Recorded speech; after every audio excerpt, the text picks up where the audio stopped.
Episode 45 of the Photime Podcast. This time we're going to break down stereotypes. Sara Tibbetts, Kilo Delta 2, Golf Tango Mike, coming up.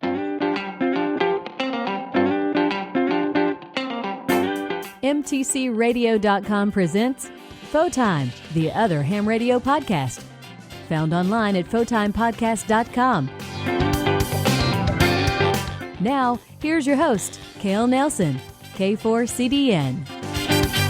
Yeah, welcome into the Photime Podcast. It's the podcast for the new guys in amateur radio. Maybe you're not a new guy. Maybe you just enjoy the show. We'll let everyone in and invite you to invite your friends to check out the podcast if they haven't heard about it. We go at the amateur radio hobby from a new guy's perspective, but we also dip in some pretty deep subjects. So we welcome all folks in to give us a listen, and we appreciate you being here with us. Now, my name's Cale. I'm the host of the program. My call is Kilo 4 Charlie Delta November. I'm from the upstate of South Carolina. And totally appreciate you being here. And we appreciate folks like Maine Trading Company, our show sponsor that's been here with us since before day one. Yeah, actually, they were here before the podcast really existed. So we got to always give them a big shout out and a big thank you for participating with us and offering that great customer service and awesome pricing that they always do. Now, this show is it's not a departure. It's another great program. But we're gonna look at things a little differently. We're gonna look at things from a lady's perspective this time. We got our very first female guest coming up. Her name is Sara Tibbetts. Sara is a new amateur radio operator, general class licensee. She's a DX chaser, and she's also a video blogger. You call that a vlog nowadays, if you didn't know. VLOG. She does a vlog on YouTube. We're going to talk about that. We're going to talk about her perceptions of the hobby, the hobby's perceptions of her, and how she's working to break down stereotypical restraints, for a lack of a better term there, and in this great hobby that you and I and all of us really genuinely adore. We'll get to her in just a couple of minutes, but right now, let's hear this. This portion of the Photime Podcast is brought to you by ICOM America from MTCRadio.com. Now, we all know that ICOM makes some fabulous gear. That's why they're considered one of the big three. But did you know that you could buy discounted ICOM gear from MTCRadio.com? Yeah, they offer repack gear. And one of my favorite deals going right now is the IC2300 single band VHF transceiver. Built to military standards, it's a great rig. And right now, you can buy it repacked from MTCRadio.com for $139. It's a great deal on an awesome radio. If you're looking for a single bander, check it out. ICOM America at MTCRadio.com.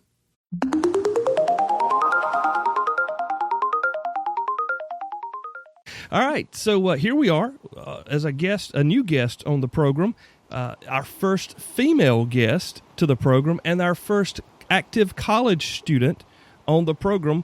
We want to welcome in Sara Tibbetts, Kilo Delta 2, Golf Tango Mary. Sara, welcome to the program.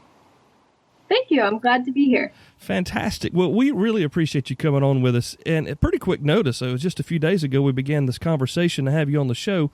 But guys, I found Sara on Twitter. I don't really remember how long ago it was, but it was quite a while. And her avatar really caught my eye. Now, it's pink, and it has some rhinestones. I guess you would call it bedazzled, maybe? Can we describe it that way? Yeah, definitely some bedazzlement and a lot of glitter. Yeah. And it's her call. So you've got Kilo Delta 2 Golf Tango Mike in pink and black. So it's very girly, and it draws your eye. When you see it on Twitter, you're going to go there to look at it. So I saw her not long after she got licensed and began following her on Twitter. And then I kind of forgot about her, honestly, because she said due to school and whatnot, she kind of took time away from Twitter to concentrate on her studies, and she came back, and she came back with a video blog. Now, that's called a vlog, which is kind of a weird word, but it is 2016, so here we are. You're vlogging now about your amateur radio experience, and that is what reminded me of you, and I wanted to get you on the program, of course, to introduce our listeners to you, and then allow you to share with us about what's going on in the hobby with you right now. So tell us a little bit about yourself, Sara, if you will, and we want to get to know you better. Okay. Yeah, sure. So I'm Sara. I am currently a student at Rochester Institute of Technology in Rochester, New York. I'm studying computer engineering, and I'm a third year. What's neat about RIT is that engineering's a 5-year program because of required co-op. So right now I'm actually working full-time on co-op instead of taking classes. Nice. I got involved in amateur radio in college because a lot of the friends that I were making, they were involved and knew a lot about it. And so that kind of piqued my interest, and that's where I started. And now here I am. It was peer pressure. Well, a little bit, yes. Well, I'm teaching my preteen about peer pressure, and I'll have to tell them, watch out for the peer pressure on ham radio.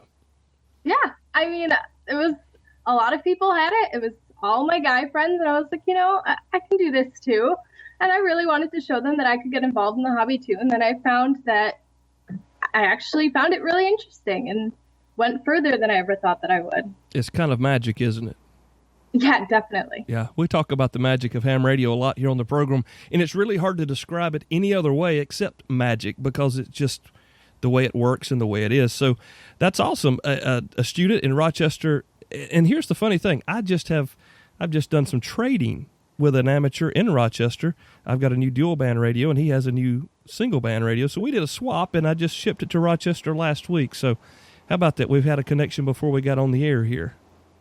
Yeah, that's very interesting, actually. Yeah, and it's been 70 degrees today. And are you guys still cool up that way, or have you warmed up any?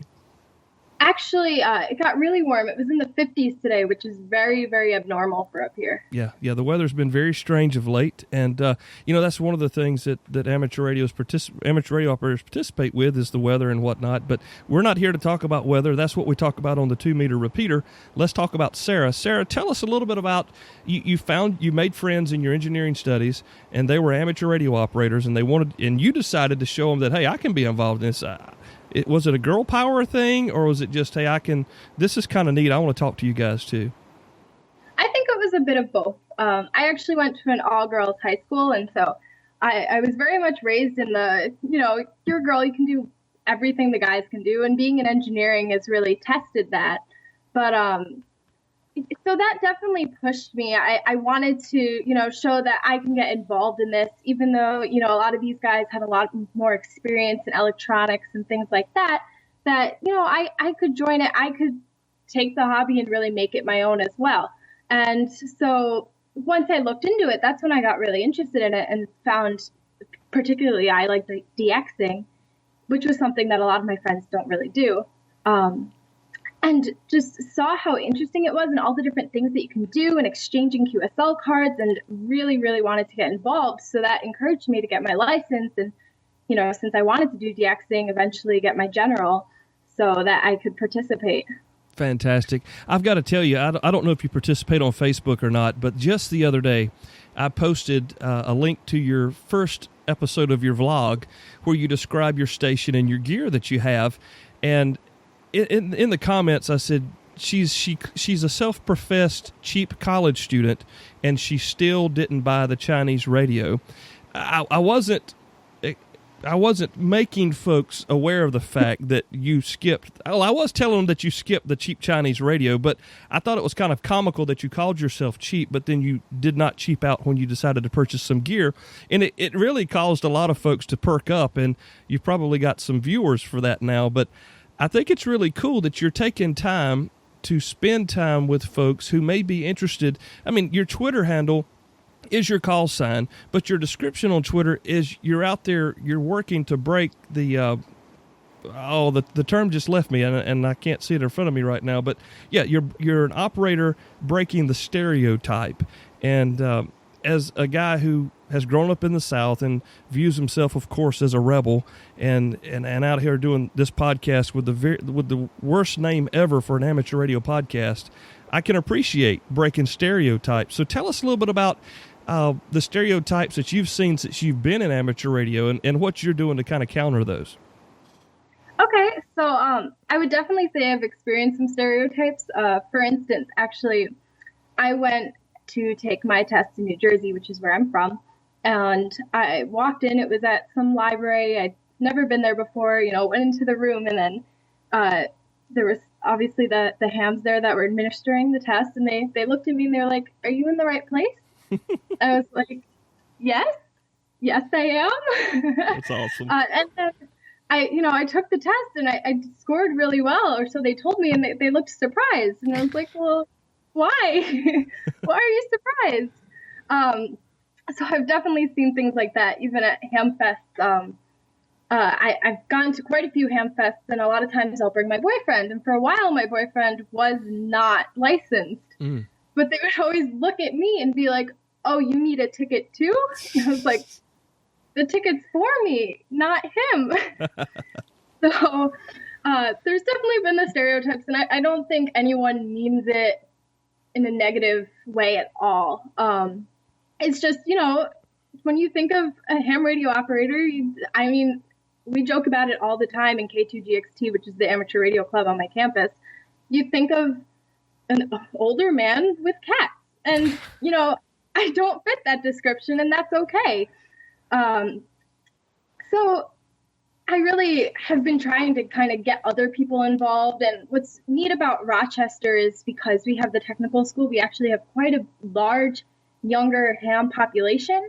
And it's been really cool kind of working with them, because we can do a lot of things that, interest us that might not interest other people. Or when, I go home, I don't really have that community there. So it's been really great to just work with the younger generation of hams and kind of, make our mark on the ham community as well.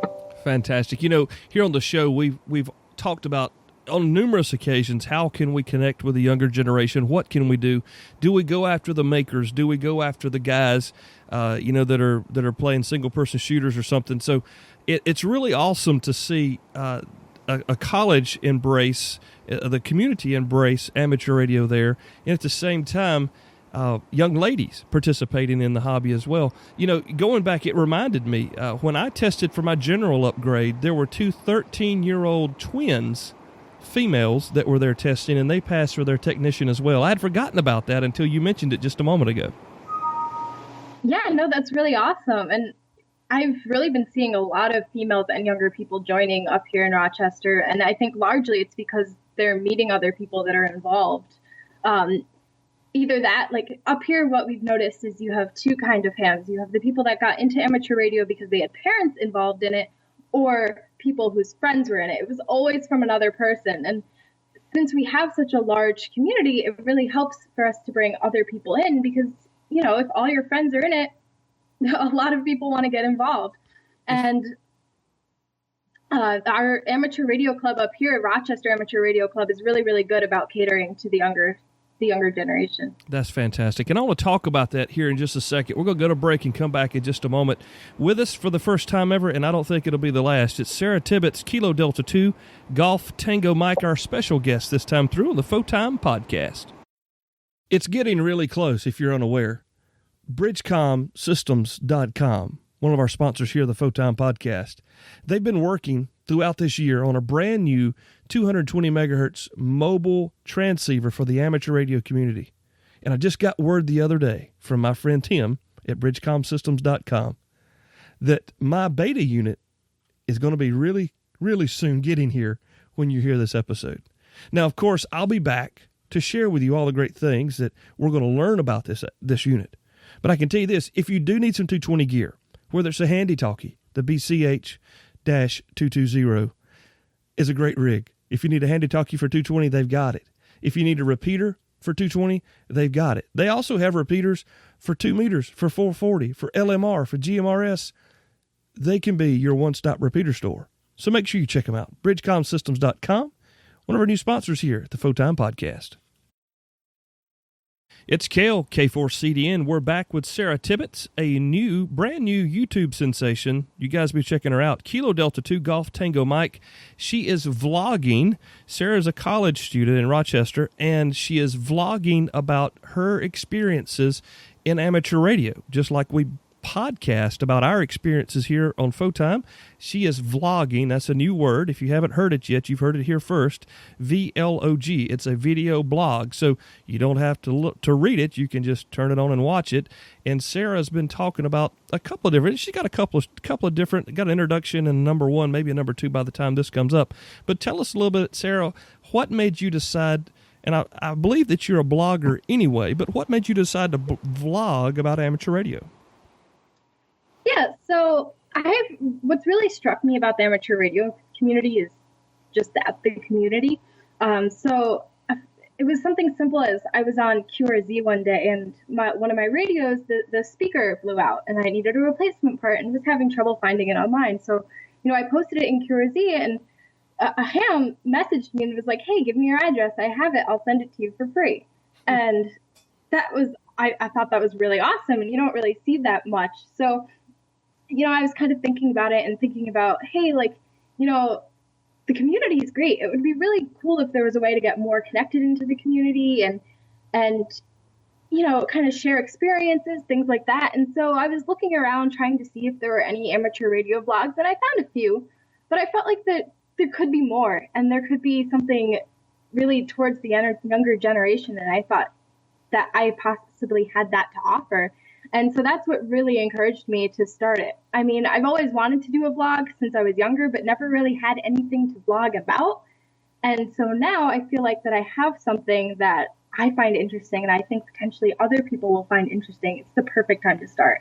Absolutely, yeah. Grab the bull by the horns.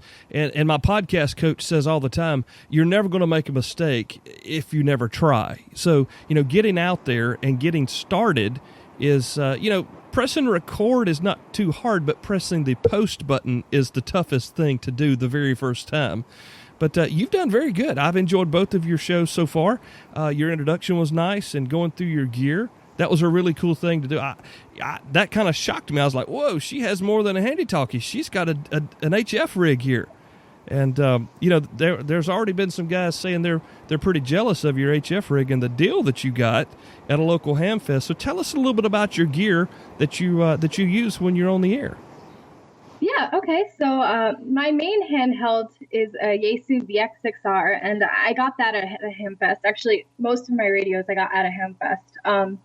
And that's my main handheld. I love it. I use it for a lot of different things, especially club-related things up here. However, I really like DXing, so I knew I needed something with a little more power. And I can DX and use the machines that the amateur radio club at my school has, but I live off campus. It's not convenient. So at the Ham Fest this summer, I looked around and found an ICOM IC730, and it was exactly what I wanted. It was the only radio there that met my requirements and was under like $300. So I was really excited about it. I didn't know much about it because it was an older radio, but I knew ICOM was a very good brand, and looked into it kind of on my phone real quick and saw that the price looked good, even though the age and everything looked like it worked well. And when I walked up to the table to talk to the guy about it, on the spot, he lowered the price. So it just worked out really well for me, and that's what I use now. And, as for the antenna, that was my other big issue because, at school I'm living in an apartment, so antennas, apartments don't always go together well, and you'll see lots of posts about this, about people trying to find the best way to do it. But luckily, I live on the top floor in my apartment, which is the third floor. It's not that high, but it means that I can have an antenna out on my balcony without any complaints, at least so far. Fantastic. And I use a hamstick dipole, and it's been totally fine. Cool. So you're making contacts. What's your favorite band? Right now I use 20 meters, just because that's the ham sticks that I bought. It seemed like the cheapest and, quick, dirty way to get into it. And then, later on, I think I'll expand to more bands. But when I'm home, I only use 20 meters. Well, 20 is my favorite personal band as well. So we've got that in common. I mean, where else can you go in the whole wide world? What other hobby can you have that you can turn the radio on 20 meters and talk anywhere in the world, on this side of the pond or the other? And it seems like it always works for me. Yeah. No, I find it amazing. And that's what really interests me. Just the fact that, you don't need to know anybody to be talking to someone halfway around the world in a matter of seconds. Yeah. And here's this random stranger from South Carolina having you on his podcast now as we talk about your experiences in amateur radio. Tell me, Sarah, do you operate, do you do any digital, or are you just normal single sideband kind of chatting right now? Right now it's mostly single sideband. I've actually been trying to learn Morse code a little bit, but haven't done much with that. As for digital, I have not yet gotten into digital modes, but it's definitely something that I want to try, especially being of, electronics and software background. So that's something that I'm planning to do in the upcoming year, but haven't yet. Fantastic. Well, we just recently did a program on traveling with your amateur radio gear for, say, business. And there were a lot of great hints and tips in there that someone in an apartment complex could use because we talked a lot about operating at a hotel or a motel type situation. So maybe something there that can help you. But one of the things I kind of gained from it was, a lot of people who live in an apartment feel like they're stuck. There's no way that they can operate. But you're making it happen. John Pugliano, who we had on last time, he's making it happen when he travels and staying in hotels. So, I think it goes back to where there's a will, there's a way. Yeah, definitely. And I mean, it wasn't overly easy. I was, I was posting on QRZ a lot and kind of getting people's opinions. And a lot of people were like, oh, you need this, you need this, you need this. And I was, looking into it, and it was like $300 for the specific antenna. And I was like, yeah, no, I don't need that. Yeah. So it definitely had its pushbacks, but, it just takes a little bit of trying things and, playing around, and it works out. Fantastic. Well, we're excited for you. I remember my very first HF contact. I had a random wire. It was just about 8 feet in the trees, and that's all I had. It's maybe 103, 104 feet just stuck out there. And I just gave it a go. Heard some guys in North Carolina, and I called, and they said, hey, congratulations. They looked me up, on the Zed real quick, and they're like, you just got your ticket, man. Congratulations. It was awesome, and being a part of the hobby. We're going back just a moment to talking about a gentleman offering you a speaker for a problem that you had, and the person selling the HF radio. I have seen that so many times. This hobby is one of the most giving hobbies I've ever participated in. Trust me, I've had loads of hobbies, but I've been really blessed in amateur radio to make friends, to have folks want to help you. They've been there and done that. They have the spare gear to prove it, and they really don't have a need for it, so they don't mind sharing it. It's been phenomenal, and that really excites me that continues to happen for folks every day in the amateur hobby. Do you operate portable any? Do you take your 730 out of the house, or you normally just operate there inside your apartment? Occasionally I will. We have field days here at RAT sometimes, and also my family owns land about 2.5 hours away from here that's still in upstate New York, and I'll take it up there, and that's great because the land's on this hill with a giant valley, so you can get pretty far. Fantastic. But it's definitely something I want to get more into, but with the weather in Rochester, it's unpredictable. So. Well, speaking of the weather, did you participate in Winter Field Day? No, I did not actually. Well, I got I got maybe 2 handfuls of contacts. I just couldn't get it done, but they had a tremendous response, maybe the biggest Winter Field Day ever this year, and congratulations to those guys. And there were folks operating in some very cold conditions, much colder than I would have placed myself in if I would have had the choice. So we're going to continue to talk to Sara here. Her call again is Kilo Delta 2 Golf Tango Mike, and we're going to catch up with her some more about what the stereotypes and all aspects of the hobby that she's breaking through here with us on the Photon Podcast. Back in a bit. This portion of the Photon Podcast is brought to you by our friends at Kenwood USA and MTCRadio.com. The broad spectrum of the Kenwood gear available at MTC is more than I've got time to share with you. But I've got some favorites. I just talked last time about the TMV 71A dual bander. I absolutely love the rig. The little single band 2-meter handheld, maybe the best handy talkie I own. It's amazing. In addition to that, you've got the TS 480 with a detachable face, full-blown, full HF tuner built in. If you don't want a tuner, buy the HX model, 200 watts out. And let's never forget the 590. Maybe the best receiver in its class in the market, probably is. And you've got questions, they've got answers. You've got gear needs, you call MTC.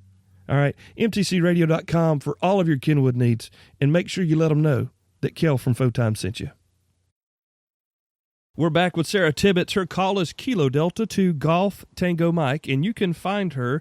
I found the easiest place to locate Sara online is Twitter, and it's twitter.com/Kilo Delta 2 Golf Tango Mike. You guys need to check her out. She needs some more followers. So you guys need to go to her Twitter page and check out her vlog. It's linked there. You can't miss it. It's very pink. You go to YouTube, you type her a call, you'll know that you're there. Sara, again, thank you for being our first ever female college student on the Photime podcast. Yeah, well, I'm really enjoying being here. Well, thank you so much. We appreciate it. I don't want to make too much or make it sound like it's like we don't welcome women to the program or anything like that, but a female college student that's licensed in amateur radio and actively participating in the hobby is not unheard of, but we really don't hear about it a lot. So we're excited to share this time with you. You say you went home and got your license, your first test, but you're also participating in a club there at your school. Tell us a little bit about your school club and some activities that you guys participate in there. Okay, yeah. So my school club is KD2GTM, and what's actually really neat about us is that we're the oldest active club on campus. So we've got a lot of history. I'm currently serving as the vice president of the club and have been for the past school year, which has been really neat. We do a lot of things. Recently, WXXI is one of the public radio stations up here. They gave us a tour, which was pretty neat. And it's been a lot of connecting with people, volunteering. For instance, at the Rochester Marathon, we volunteered to do communications, things like that.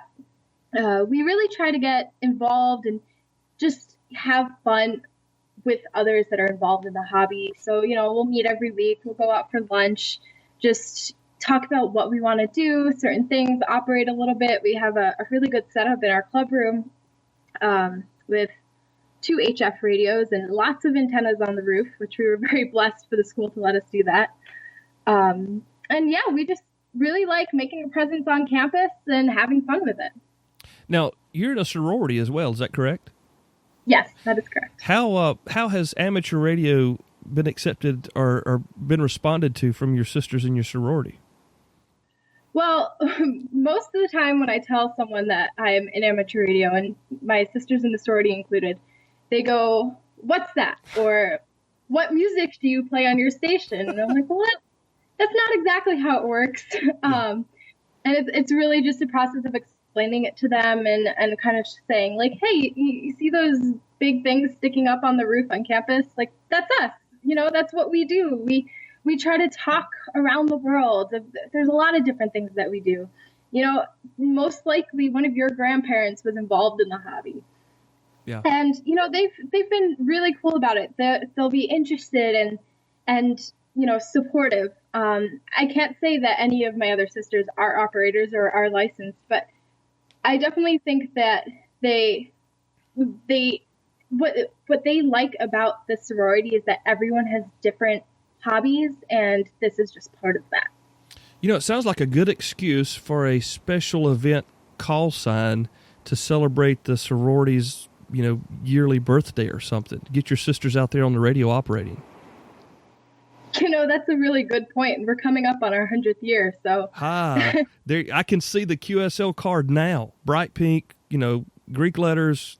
It could be really cool. Yeah. No, that's actually a really great idea. It's something I should definitely look into. I should have joined a sorority. I'm just kidding, guys. Just kidding. Yeah, it's Kel. This K4CD, and we're talking with Sara Tibbetts. Her call is Kilo Delta 2 Golf Tango Mike. Sara is an engineering student at RIT in Rochester, and she's also a general class amateur operator who is involved not only with her school, but she enjoys DX chasing and whatnot as well. So she's a ham just like all of us, except instead of going to the Golden Corral, this question has to be asked. Do you guys go to the coffee shop, Taco Bell? Where does the club hang out instead of the big buffet like most amateur radio operators do? So there's this sandwich shop called DeBella's that we have up here, and that's our go-to. Almost every Saturday after our meeting, we will be seen there eating lunch. See, guys, it's all about food. They don't call us hams for nothing, right? Yes, exactly. It's definitely all about food. I mean, what's kind of funny is Rochester Amateur Radio Club, which is RARA up here. They're bribing us to do events by offering to buy us pizza. So they know what gets to us. Yeah, they know. They were in college one day in the past as well. They know how it works, right? Oh, definitely. That is awesome. Fantastic. So,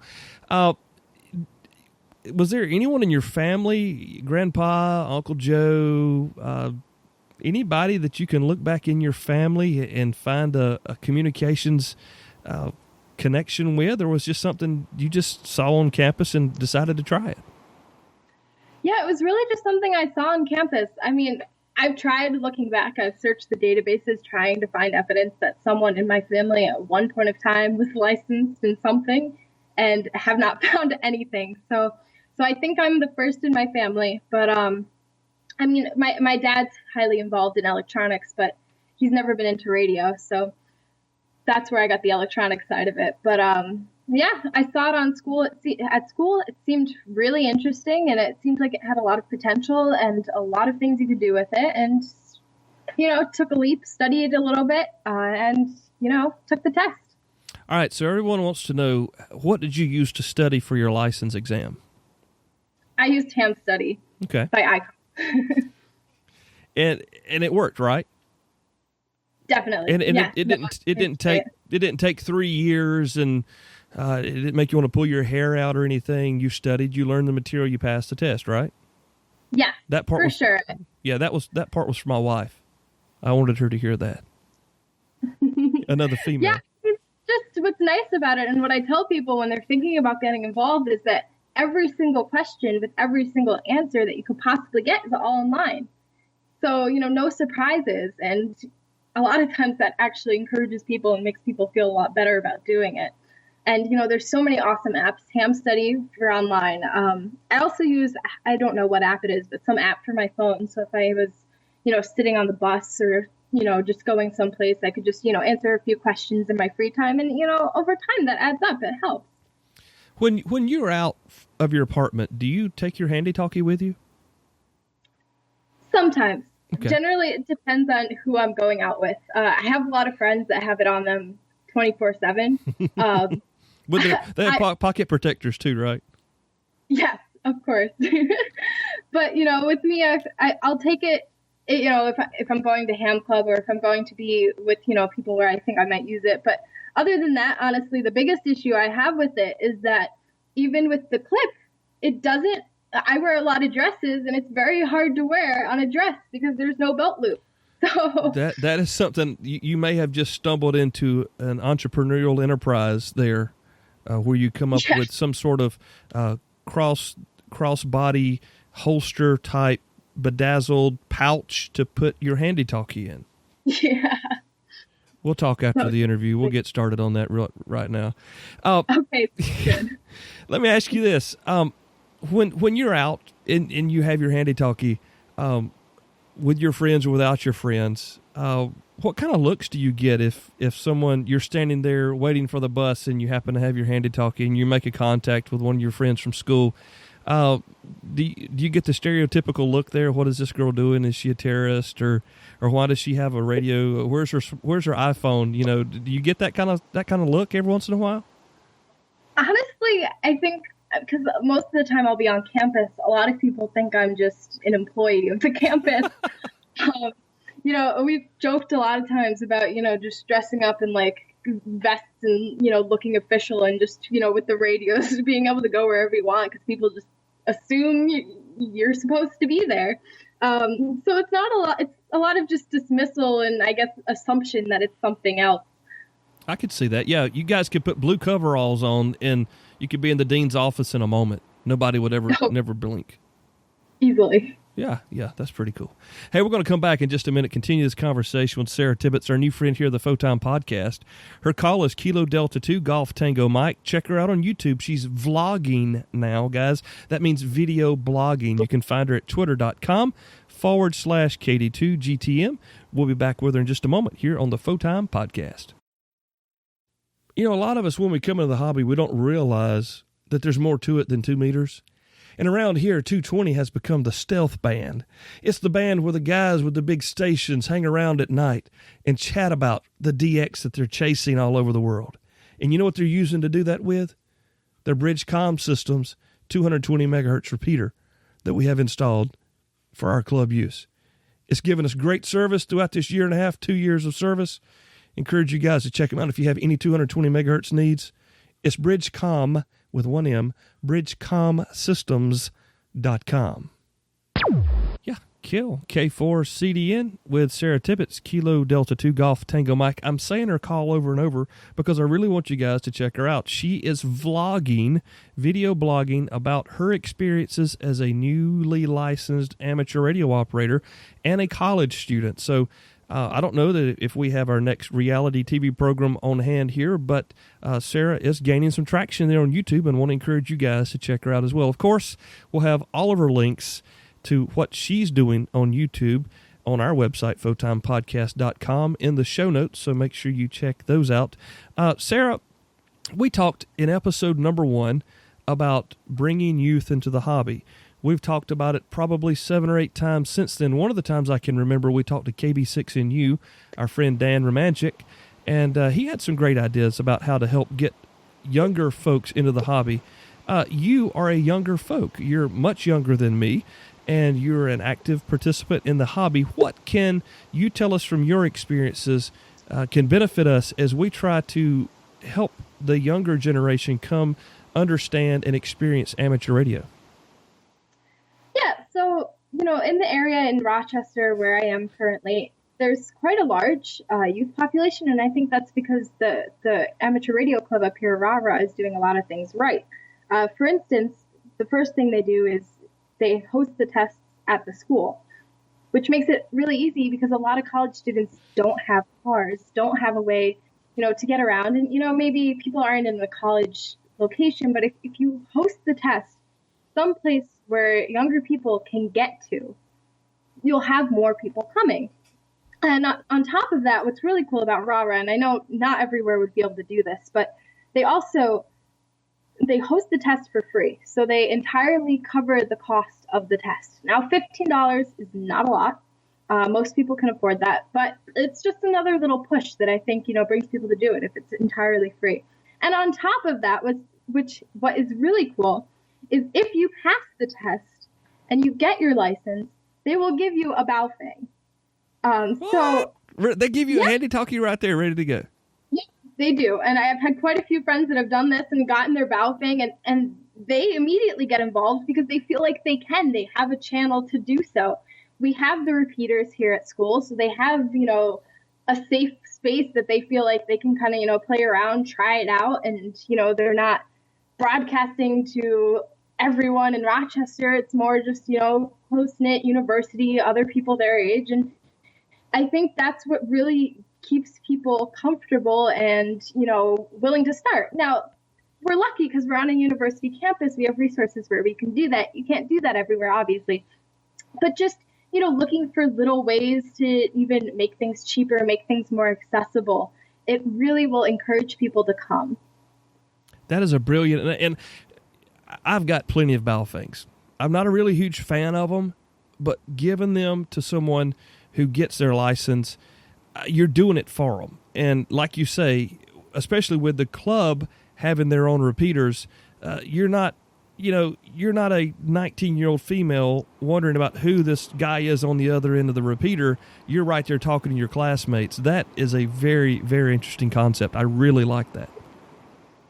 Yeah, no, I feel like it really, really works well here. And that's probably one of the largest reasons that we have such a large ham community in the college students here.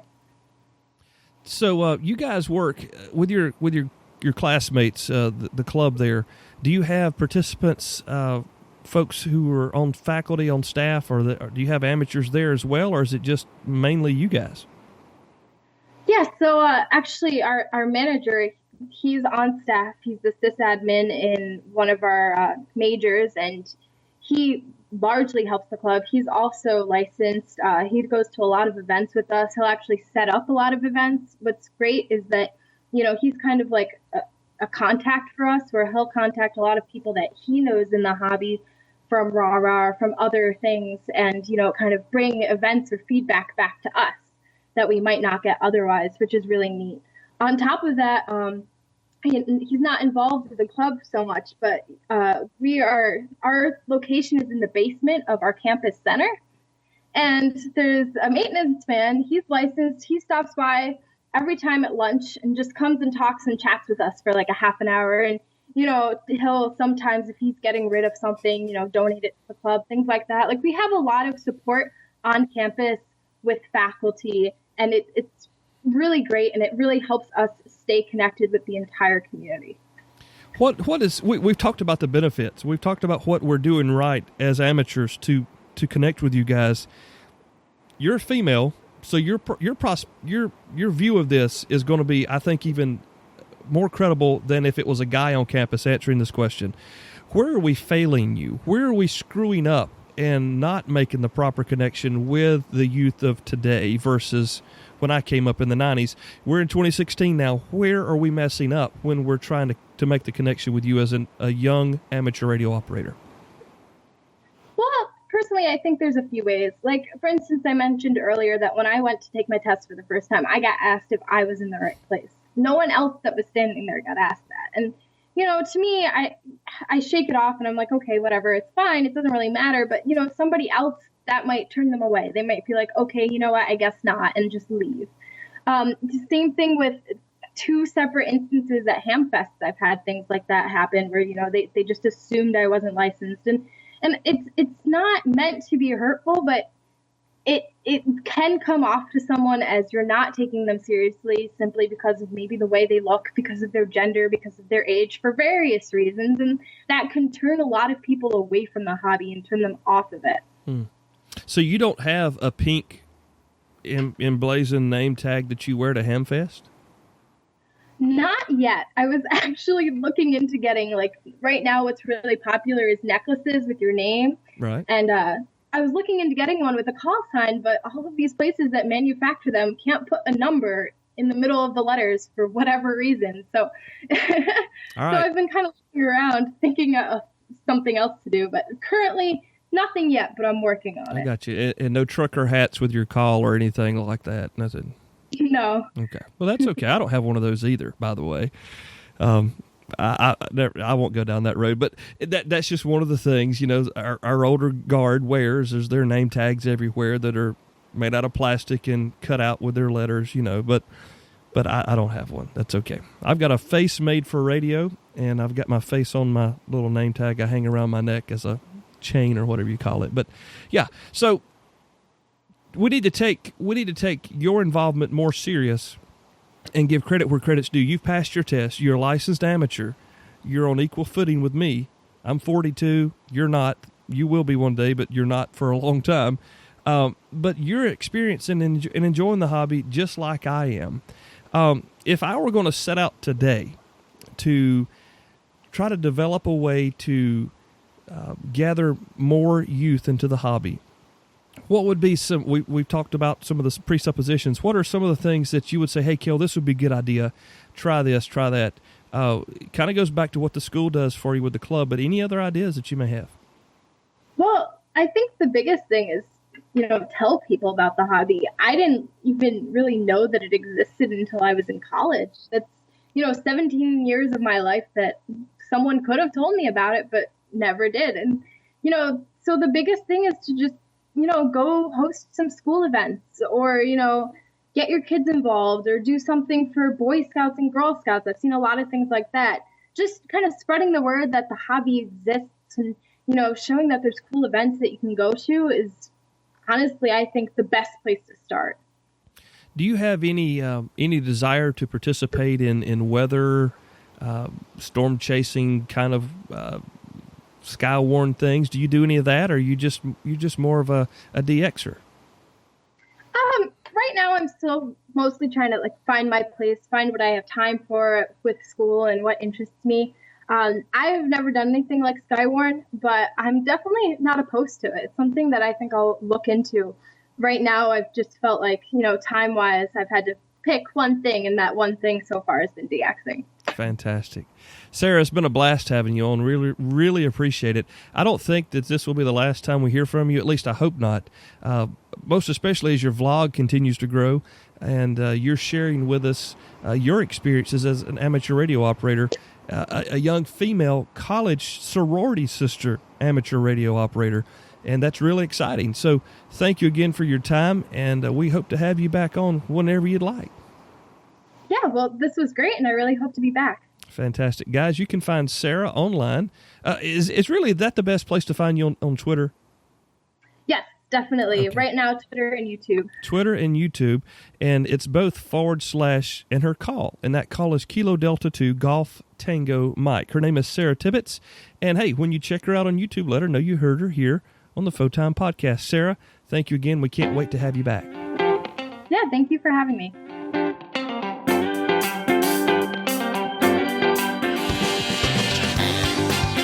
And that's going to wrap number 45. I'm Cale. Thank you for continuing to strive with me here with this voice thing I've got going on. But hey, it is what it is. It's episode 45, the Photime Podcast. Everything we talked about today, we're going to have in the show notes. So make sure you check it out, photimepodcast.com. If you know someone younger than you, someone in their youth, in their 20s that may be interested in the amateur radio hobby, play this, share this episode with them so that they can hear, hey, there's actually, not only are there young people, there's young females interested in participating in the hobby. Now, Sara Tibbetts is awesome. You need to go check out her vlog. It's on YouTube. Search her call. Go to YouTube, type in Kilo Delta 2 Golf Tango Mike, and it'll come up, pink bedazzled QSL card there. Make sure you check it out. Leave her some comments. Subscribe to her channel.